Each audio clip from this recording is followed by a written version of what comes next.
मित्रों नमस्कार। Online BA classes में आपका स्वागत है। आज मैं आपको बीए प्रथम वर्ष प्रथम सेमेस्टर हिंदी काव्य के अंतर्गत महादेवी वर्मा जी द्वारा रचित रचना को एक्सप्लेन करने जा रहा हूं, जो कि बहुत सरल ढंग से आपके बीच में होगी। इसकी व्याख्या आप पूरी ही तरह से समझ पाएंगे। और यदि आप चैनल में पहली बार आए हुए हैं तो इस वीडियो को लाइक, शेयर और चैनल को सब्सक्राइब अवश्य कर देंगे मित्रों, तथा कमेंट के रूप में आप हम तक अपनी प्रतिक्रिया को अवश्य प्रेषित करेंगे। तो हम स्टार्ट कर रहे हैं मूल पाठ महादेवी वर्मा जी द्वारा रचित, जिसका कि तृतीय भाग मैं आपको यहाँ बताने जा रहा हूँ। ये तृतीय भाग आपके लिए बहुत ही इंटरेस्टेड बन रहा है। यह मंदिर का दीप, इसे नीरो जलने दो, ये शीर्षक है इस कविता का मित्रों। तो यहाँ पर महादेवी जी ने शरीर को ही मंदिर माना है मित्रों, और अपने आराध्य को, अपने प्रियतम को जो है ईश्वर के रूप में प्रस्तुत कर रही हैं, ईश्वर को ही माना है। और दीप को जो है ध्यान से युक्त चीज़ें, जो पूजन सामग्रियों में हमारे लिए दीप भी महत्वपूर्ण स्थान रखता है, उस ध्यान को दीपक के रूप में इन्होंने रखा है। तो सारे ही बिंदु आपको पूरी तरह से हम आगे समझाते हुए आगे बढ़ेंगे। तो देखेंगे मित्रों, ये जो शरीर होता है हमारा, यह मंदिर का दीप, यह मंदिर का दीप, इसे नीरो जलने दो। ध्यान देंगे यहाँ पर, जो शरीर है यह एक मंदिर के रूप में होता है। हमारा जो शरीर होता है वो एक मंदिर के ही रूप में होता है मित्रों, जिसको कि हम एक आराध्य को स्थापित किए होते हैं, अपने इष्ट को स्थापित किए होते हैं अपने हृदय में। तो कह रही हैं प्रिय उसका देवता है, जो प्रिय है हमारा, जो हम उस मंदिर में पूजन करते हैं, तो जो हमारा प्रिय है वो क्या है, हमारे देवता के रूप में होता है। और अनुभूतियाँ पूजन सामग्रियाँ हुआ करती हैं। जो अनुभूति होती है, जो हमको ज्ञान प्राप्त होता है ईश्वर के प्रति, वो जो है पूजन सामग्री के रूप में उत्पन्न होती है।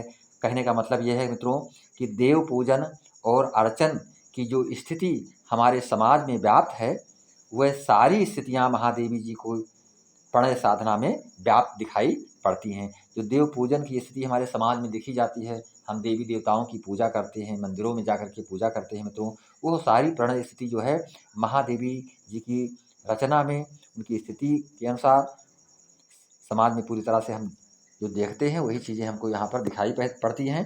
वह क्या कह रही हैं मित्रों, आगे देखेंगे। वह कहती हैं कि जो हमारे प्रणय हैं, जो हमारे पति हैं, प्रणय की आग विरह की वेदना, प्रेम में जलना और मंदिर के दीप के समान ही है। जब हम विरह में जलते हैं, अपने प्रेमी की याद में जलते हैं, तो मंदिर के दीप के ही सदृश वो उसको मान बैठी हैं महादेवी जी। तो यही बात यहाँ बताई जा रही है कि यह मंदिर का दीप, इसे नीरो जलने दो, इसको तुम हमेशा क्या करो, जलने दो। नीरो का तात्पर्य होता है मतलब एकांत रूप से, सुनसान शांत भाव से इसको जलने दो, इसमें किसी प्रकार का हस्तक्षेप मत करो। वो कही यही बात कह रही हैं महादेवी जी। आगे देखिए मित्रों, रजत शंख घड़ियाल सुवर्ण बंसी बीड़ा स्वर। मंदिर का जो दीपक होता है वो पवित्र होता है, इसमें पर्यावरण सुरक्षित होता है, प्रदूषण दूर करता है। ये सारी चीज़ें हमको एक प्रतीक के रूप में दिखाई पड़ती हैं। लेकिन वास्तविकता ये है कि मंदिर के उस दीपक की तुलना महादेवी जी ने यहाँ पे अपनी भावना, अपने विचार से किया है मित्रों, ध्यान से किया है। इस बात को वो बताना चाहती हैं, ईश्वर के प्रति पूर्ण निष्ठा के भाव को व्यक्त कर रही हैं। तो यहाँ पर कवित्री एकांत में जलते हुए दीप को जलते रहने की बात यहाँ पर दोहराई है। तो उसमें जब हम पूजन करते हैं तो उसमें पूजन में हमारे साथ और क्या क्या चीज़ें होती हैं, इस लाइन में आप देखेंगे मित्रों। रजत शंख घड़ियाल स्वर्ण बंसी बीड़ा स्वर, ये सारी चीज़ें जो है पूजन सामग्री में हमको दिखाई पड़ती हैं। जहाँ पर शंख होते हैं, घड़ियाल होते हैं मित्रों बजाए जाने वाले, और शंख होते हैं, बंसी होती है, सुवर्ण बंसी, और जो कि वाद्य यंत्र के रूप में प्रयोग की जाती है, वीणा के स्वर। ये सारी चीज़ें जो है इष्ट सिद्धि प्रयत्न किया जाता है, इष्ट को सिद्ध करने के लिए, उसको प्रसन्न करने के लिए इन सारी चीज़ों का हम प्रयोग करते हैं मित्रों। आगे देखिए मित्रों, गए आरती बेला को सत सत लय से भर। देखिए इन सभी वाद्य यंत्रों का प्रयोग हम कब करते हैं मित्रों, मंदिरों में जब आरती की बेला होती है, आरती का समय होता है, तो उस समय इसका प्रयोग करते हैं। तो कह रही हैं कि आरती बेला में विभिन्न प्रकार का जो स्वर लहरियाँ आराधना के निमित्त व्याप्त हो रही हैं, ये स्वर लहरियाँ जो है हमको सुनाई पड़ रही हैं। उसी प्रकार हृदय की झंकार के तार में प्रिय को की आराधना में, साधना में कवयित्री को का सब कुछ अर्पित है। वो अपने आप को सब कुछ अर्पित करती हुई दिखाई पड़ रही है कि गए आरती बेला को सत सत लय से भर। जब सत सत लय से वो भर जाती है आरती की बेला मित्रों, तो उसमें अपने आप को अर्पित दिखाती हैं महादेवी जी, पूरी ही तरह से, पूरी ही निष्ठा के साथ में मित्रों अपने आप को वो अर्पित दिखाती हैं ईश्वर के प्रति। तो गए आरती बेला को सत सत लय से भर, जब था कल कंठों का मेला। ध्यान देंगे मित्रों, देवी जी कह रही हैं कि जब था कल कंठों से तात्पर्य होता है मित्रों कि यहाँ पर वो बताना चाहती हैं कि प्रिय की आराधना में जो गीत गाए गए, गीत रूप में ओले और तिमिर भी अब आह्लाद के हेतु बन गए हैं। अर्थात जो हम गीत गा रहे थे उस रूप को यहाँ पर बता रहे हैं कि बिहसे उपल तिमिर था खेला। ऐसा लग रहा था कि जो उसमें गीत गाए जा रहे थे आराधना के लिए मित्रों, प्रियतम को रिझाने के लिए, वो सभी तिमिर भी अब आह्लाद के हेतु बन गए हैं, वो भी फीके पड़ गए हैं। तिमिर भी जो है पूरी तरह से आह्लाद हो गए हैं। इस समय जब आरती संपन्न हो गई है, एकमात्र हृदय में आराध्य ही रह गया है। जब आरती संपन्न हो जाती है तो हमारे हृदय में कौन रह जाता है? हमारा आराध्य ही रह जाता है। बिहसे उपल तिमिर था खेला, अब मंदिर में ईष्ट अकेला। मोस्ट इंपॉर्टेंट लाइन में तो पूरी तरह से देखेंगे, जब आरती खत्म होती है, जब हमारी स्तुति खत्म हो जाती है, तो हमारे हृदय देश में कौन रह जाता है? हमारा ईष्ट ही रह जाता है। इसी बात को महादेवी वर्मा जी ने बहुत ही अच्छे ढंग से बताने का प्रयास किया है कि जब हम पूजन समाप्त करते हैं, इष्ट के प्रति अपने ध्यान को हटाते हैं, आरती करते हैं, तब उसके पश्चात हमारे हृदय में कौन रह जाता है? हमारा इष्ट ही अकेला रह जाता है। यह बात यहाँ पर बता रही है। आगे वो कह रही है मित्रों, इसे अजिर का शून्य गलाने, इसे अजिर का शून्य गलाने को गलने दो, इसे अजिर का शून्य गलाने को गलने दो। चरणों से है चिन्हित अलिंद की भूमि सुनहली, पण सिरों के अंक लिए चंदनी की दहली, चांदनी की दहली, झर सुमन बिखरे अछत से। अब इस पंक्तियों को अलग अलग करके मैं आपको एक्सप्लेन कर रहा हूँ, तो देखेंगे। इसे अजिर का शून्य गलाने को गलने दो, वो कह रही हैं कि इस हृदय में अव्यवस्थित अपने शून्य को, जो हमारे हृदय में शून्य होता है, एक शून्यता होती है मित्रों ध्यान के समय में, को और अन्य भावों को, उन भावों से गल जाने के लिए, गला देने के लिए महादेवी जी कटिबद्ध हैं। कहने का मतलब हमारा जो मन होता है, हृदय में तमाम सारी बातें होती हैं, तो उन सबको हम अलग कर देते हैं और हमारे हृदय में केवल एक अजिर शून्य रह जाता है, केवल हमारे इष्ट का ही ध्यान रह जाता है। उसी को ये बताने का प्रयास कर रही हैं। उस शून्य को गलाने का, को गलने दो। जो शून्य बना हुआ, जो हमारे हृदय में जो बातें उत्पन्न हो रही हैं, उसको हम सब कुछ भूल करके एक शून्य के रूप में ही इसको प्रस्तुत कर रही हैं। इस बात को आराध्य के प्रति ही अपनी एक आस्था को व्यक्त करने की बात कर रही हैं। चरणों से चिन्हित अलिंद की भूमि सुनहली, महादेवी जी यहाँ पर स्पष्ट रूप से कह रही हैं मित्रों कि हमारे हृदय का अलिंद अति अधर्मशील है। जो अलिंद है मित्रों हमारे हृदय में, वो कैसा है? चरणों से चिन्हित अलिंद। अलिंद का मतलब हमारे हृदय देश में स्थित जो अलिंद है, वो कैसा है? अधर्मशील है। चरणों से चिन्हित अलिंद की भूमि सुनहली, और वो बहुत ही अधर्मशील है जो हमारे हृदय देश में जो स्थित है, क्योंकि हृदय में तमाम सारी विकार भी आते रहते हैं। हम पूजा करते हैं, ध्यान करते हैं, उस समय भी तमाम सारे अनुभूतियाँ गलत तरीके से भी होने लगती हैं। तो उसी बात को क्या कहती हैं? चरणों से चिन्हित। चरणों से चिन्हित का मतलब बहुत ही बुरी विसंगतियाँ भी हमारे हृदय देश में उत्पन्न होती हैं कि भूमि सुनहली, इसकी मूल्यवता, महत्ता, कारण प्रिय का, आराध्य के चरणों का पड़ जाना होता है। जो हमारे आराध्य हो हैं, जब उनका चरण जो है इस भूमि पड़ जाता है, इस देश में उनका चरण स्पर्श हो जाता है, तो वो सारे जो है हमारे जो विकार हैं वो क्या हो जाते हैं? नष्ट भ्रष्ट हो जाते हैं मित्रों। इस बात को ये बता रही हैं। पण सिरों के अंक लिए चंदन की दहली, वो यहाँ पर बता रहे हैं मित्रों, पर्ण सिरों के अंक लिए चंदन की दहली। महादेवी जी कह रही हैं कि जब हम देवी देवताओं के दरवाजे पर जाते हैं, माथा टेकते टेकते चिन्ह पड़ जाते हैं, उनके दर्शन में उनकी आस्था जब हमारे हृदय में होती है देवी देवताओं की, तो माथा टेकते टेकते जो है हमारे सिरों में जो है क्या पड़ जाते हैं, चिन्ह पड़ जाते हैं मित्रों। उसी प्रकार उस प्रिय के अंकन पर नतमस्तक हूँ मैं पूरी तरह से, क्या हूँ, पर्ण सिरों के अंक लिए चंदन की दहली, झर सुमन बिखरे अछत से। देखेंगे यहाँ पर कि मैं पूरी तरह से उसी तरह से नतमस्तक हूँ, जैसे देवी देवताओं के लिए जब हम प्रार्थना करते हैं, मंदिर में जाते हैं, सिर पटकते हैं मित्रों, तो हमारे जो है सिर पटकने से जो है हमारे सिर पे जो है एक चिन्ह बन जाता है। ठीक उसी प्रकार से मैं अपने प्रियतम के लिए अपने सिर को पटक रही हूँ, नतमस्तक हो रही हूँ उसको प्राप्त करने के लिए, और मेरा रोम रोम चंदन गंध से मत हो जाता है। चंदन की दहली, जब मेरा रोम है शरीर में, रोम रोम जो है उस चंदन की दहली से पूरी तरह से, चंदन की गंध से जो है मत हो जाता है, मस्त हो जाता है। अब आगे देखेंगे मतलब, झर सुमन बिखरे अछत। इस लाइन में आप देखेंगे महादेवी जी आगे कह रही हैं फूल झर गए हैं। झर सुमन का मतलब होता है मित्रों फूल का झर जाना, डाल से फूल का अलग हो जाना। तो झर सुमन बिखरे, वो झर करके क्या हो गए हैं, गिर गए हैं, बिखर गए हैं। अछत छित, और रंजित रही नहीं रह गए, मतलब फूल डाल से झल गए हैं। अर्थात शुद्ध अछत भी बिखर कर रह गए हैं। जो शुद्ध अछत होते हैं वो भी क्या हो गए हैं, बिखर गए हैं। अछत का मतलब अछत जो चावल वगैरह जो होते हैं, जो हमको चढ़ाते हैं देवी देवताओं को, तो क्या हो गए हैं, वो भी बिखरे हुए दिखाई पड़ रह गए हैं।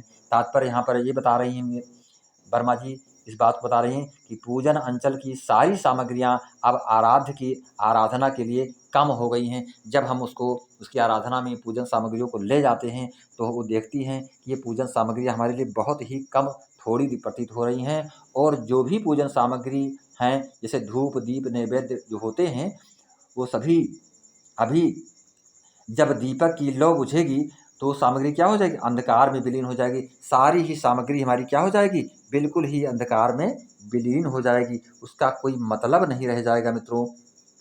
आगे देखेंगे इस लाइन में हुई बात है, धूप आर्ध नैवेद्य अपरमित, तम में सब होंगे अनहित। जब तम हो जाएगा, अंधकार हो जाएगा, पूजन समाप्त हो जाएगा, तो ये सारे जो सामग्रियां हैं पूजन की, ये सब क्या हो जाएंगी, एक व्यर्थ रूप में हो जाएंगी, इनकी कोई आवश्यकता नहीं प्रतीक होगी। सबकी अर्चित कथा इसी लो में पलने दो। ध्यान देखिए मित्रों, सभी की अर्चना की कथाएं जो भी हैं, सब कुछ इसी लौ में क्या करो, जब तक लौ जल रही है तब तक सारी सामग्री है, जब तक लौ जलती है तभी तक ये सारी सामग्रियां दिखाई पड़ती हैं, और लौ के बुझ जाने पे सारी सामग्रियां बेकार हो जाती हैं मित्रों। कहने का तात्पर्य ये है कि प्रेम दीप जो होते हैं, जो प्रेम का दीपक होता है, प्रेम दीप से ही हृदय आलोकित होता है। जो हमारा हृदय होता है, जो प्रेम दीप से ही क्या होता है, आलोकित होता रहता है। और उसके पश्चात इसे शांत भाव से जलते रहने देने की प्रार्थना उन्होंने की है अपने रचना के माध्यम से मित्रों। अब हम आपको आगे ले चल रहे हैं। देखिए मित्रों इस लाइन को, पल के मन के फेर पुजारी विश्व सो गया। बहुत ही इंपॉर्टेंट लाइनें हैं, प्रत्येक ही लाइनें मर्म से भरी हुई हैं, ईश्वर के आराधना आस्था से युक्त लाइनें आपको बहुत ही इंटरेस्टिंग लगे मित्रों। इसमें बता रही हैं, पल के मन के फेर पुजारी विश्व सो गया। महादेवी जी कहती हैं कि साधना के लिए नियत जो पुजारी होता है मित्रों, पल भर के लिए अपनी साधना उपासना करके माला आदि फेर कर इस संसार में रम गया है। जो पुजारी होता है वो पल भर के लिए, मनके का मतलब होता है माले को फेरना, तो उस माले को फेर करके इस संसार में जो है पूरी तरह से उपासना करके माला आदि फेर करके इस संसार में क्या हो गया है, रम गया है। अर्थात इस संसार में अपने आप को मिला लिया है। सो गया अर्थात सो गया, किंतु मेरे हृदय की पुकार जारी है। ध्यान देंगे मित्रों, जो पुजारी होते हैं मंदिर के, वो क्या करते हैं, माला फेरते हैं, पूजन पाठ पूजा करके उसके पश्चात जो करते हैं संसार में क्या होते हैं, विश्व में खो जाते हैं, यानी सांसारिक स्थितियों में अपने आप को विलीन कर लेते हैं, उसी में घुल मिल जाते हैं, अपने परिवार में हो जाते हैं, अपने समाज में हो जाते हैं। लेकिन यहाँ पे महादेवी जी का कहना है मित्रों कि जिस प्रकार से पुजारी पूजा करने के पश्चात इस संसार में खुलकर घुल मिल जाते हैं। पल भर के लिए अपनी साधना उपासना करके माला आदि फेर करके इस संसार में रम जाते हैं, सो जाते हैं, किंतु मेरा हृदय ही की पुकार जारी है। वो कहना चाहती हैं कि विश्व सो गया, सारे सब कुछ सो गए मित्रों, प्रतिध्वनि का इतिहास प्रस्तुतों बीच खो गया, सांसों की समाधि, यानी पूरी तरह से वो बताना चाहती हैं कि सब कुछ जो है संसार में युक्त होकर के वो अपने आप को उसमें मिला लेता है, लेकिन फिर भी महादेवी जी इस बात को कह रही हैं कि मैं अपने आप को, हम ईश्वर के प्रति भक्ति के भाव को जागृत रखी हुई हूँ। हृदय की पुकार जारी है, मेरे हृदय की पुकार अभी भी जारी है। प्रतिध्वनि का इतिहास प्रस्तरों बीच खो गया। अब आप यहाँ पर देखेंगे मित्रों कि प्रतिध्वनि का इतिहास प्रस्तरों बीच खो गया। प्रस्तर का मतलब होता है पत्थर। तो यहाँ पे बता रही हैं कि होता यही है कि किसी पत्थर आदि से टकराकर प्रतिध्वनि सुनाई पड़ती है। जब पत्थर से कोई ध्वनि टकराएगी या कोई वस्तु टकराएगी मित्रों, तो एक अलग ध्वनि सुनाई पड़ती है जब वो टकराहट होती है। कहने का मतलब प्रतिध्वनि का इतिहास प्रस्तरों बीच खो गया। वो बताती हैं कि कम से कम प्रिय की न सही अपनी ही ध्वनि सुनाई पड़ जाती है। जब भी वो आराध्य को आराधित करती हैं, उसकी उपासना करती हैं, तो उनके हृदय में वो ध्वनि सुनाई पड़ती है। कहने का मतलब जब पत्थर पर हम कोई आवाज़ करते हैं मित्रों, तो उससे उत्पन्न आवाज़ हमको स्वतः पुनः सुनाई पड़ती है। तो जब हम ईश्वर की आराधना करते हैं तो यहाँ पे महादेवी जी कहना चाहती हैं कि वो आराधना, वो उपासना की प्रतिध्वनि जो है हमारे हृदय में पुनः सुनाई पड़ती है। सांसों की समाधि सा जीवन, हमारा जो जीवन है वो सांस रूपी समाधि, यानी जो हम सांस लेते हैं हृदय देश से बाहर देश, मतलब ऊपर तक, सिर से लेकर के हृदय देश तक, तो जो सांस हमारी चलती है वो एक समाधि के रूप में होती है, अनवरत चला करती है मित्रों। वो ऐसा लगता है कि हमारा ध्यान और हमारी सांस एकजुट हो गई है। मत्स्य सागर का पंथ गया बन।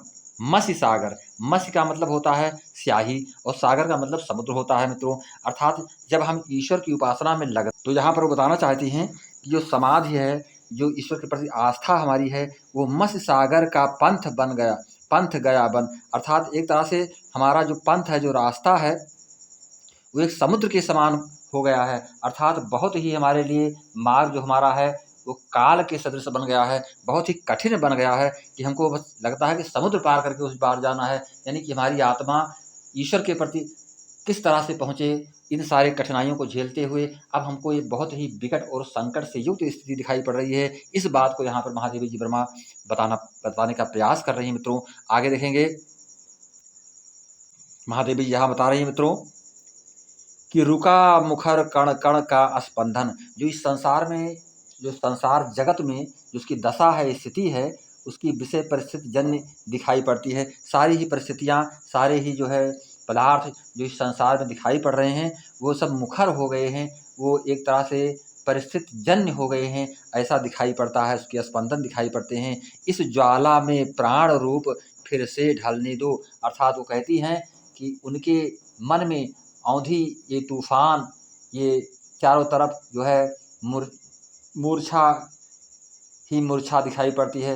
यानी मूर्छा का मतलब होता है पूरी तरह से एक ज्वाला में रूप से संसार में एक तरह से मूर्छा अचेत अवस्थाएं जो दिखाई पड़ती हैं, वो सब है वो ढलने की बात कर रही हैं, उसको उससे अलग होने की बात कर रही हैं। उस पर भी कुछ दिखाई नहीं दे रहा है। वो कहती हैं कि इन सबको देखते हुए ज्वाला के बीच भी मुझे कुछ दिखाई नहीं पड़ रहा है। इस संसार में जो प्रकाश है, जो कुछ ज्ञान लोग दे रहे हैं, उपदेश दे रहे हैं, इस उपदेश रूपी ज्ञान से हमको कुछ, ज्ञान रूपी उपदेश से कुछ भी हमको शिक्षा प्राप्त नहीं हो रही है। झंझा है दिग्भ्रांत रात की मूर्छा गहरी। दिग्भ्रांत कर देने वाली जो भी ये उपदेश हैं, जो भी शिक्षाएं हैं लोगों की मित्रों, वो मुझे दिग्भ्रमित करती रहती हैं, हमको मूर्छित करती रहती हैं, हमारी आस्था को डगमग करने का ठान लेती हैं। तो यह बात ये बता रही हैं, आज पुजारी बने ज्योति का यह लघु प्रहरी। अर्थात वो बता रही हैं कि आज मैं उनकी पूरी तरह से पुजारी बन जाना चाहती हूँ, ईश्वर के प्रति अपनी आस्था को जोड़ लेना चाहती हूँ। ज्योत क्या लग प्रहरी, अर्थात जो ज्योति है हमारी, जो हमारा जो ध्यान है वो पूरी ही तरह से ईश्वर से युक्त हो जाना चाहिए। इस भाव को महादेवी जी इस पंक्ति में व्यक्त, वो इस बात को बताना चाहते हैं मित्रों कि जब तक लौटे दिन की हलचल। अब दिन की हलचल का मतलब संसार में जो भी हलचल हो रही है, जो भी लोग पूजा पाठ ईश्वर की आस्था में अपने अपने उपदेश अपने अपने ढंग से कर्म कर रहे हैं, तो जब तक लौटे दिन की हलचल तब तक यह जागेगा प्रतिपल, अर्थात तब तक इसका जागरण होता रहेगा। ईश्वर के प्रति जो है अपने अपने विचारों को लोग व्यक्त करते रहेंगे, अपने अपने ज्ञान को लोग दूसरों को देते रहेंगे। कहने का तात्पर्य यहाँ है कि जब तक लौटे दिन की हलचल तब तक यह जागेगा प्रतिपल, रेखाओं में भर आभा जल दूत सांझ का इसे प्रभाती तक चलने दो।